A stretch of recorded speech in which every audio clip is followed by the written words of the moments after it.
शहरातील अतिक्रमणासह फुटपाथवरील वाहनं काढा. अजित पवारांची पिंपरी चिंचवड महापालिकेचे अतिरिक्त आयुक्त प्रदीप जांभळे यांना तंबी.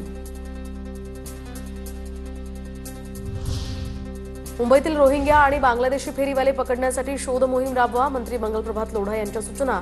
अवैध लॉजवर लगाम लावण्यासाठी विशेष समितीचंही गठन. कल्याण पूर्वेत पाणी प्रश्नावरून महाराष्ट्र नवनिर्माण सेना आक्रमक. मनसेनं पाणीपुरवठा अधिकाऱ्यांच्या खुर्चीला चपलांचा हार घातला.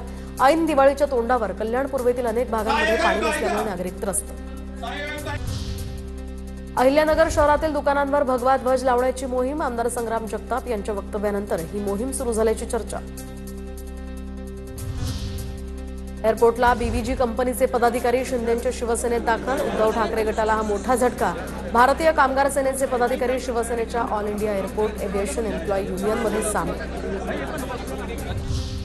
बीड जिल्ह्यामध्ये अतिवृष्टीमुळे 7,21,000 हेक्टर क्षेत्र पूर्ण बाधित. पंचनामे पूर्ण झाल्यानंतर सप्टेंबर महिन्यातील नुकसानीची आकडेवारी समोर. 8,57,000 शेतकऱ्यांना हा अतिवृष्टीचा फटका.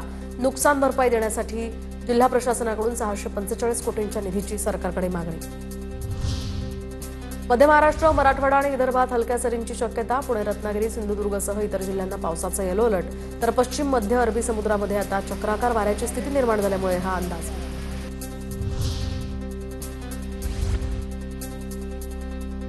तर इतिहासात पहिल्यांदाच सोन्या चांदीचा भाव उच्चांकी पातळीवर. 1 तोळा सोन्याचा भाव 1,30,000 तर चांदीचा दर प्रति किलो 1,94,000.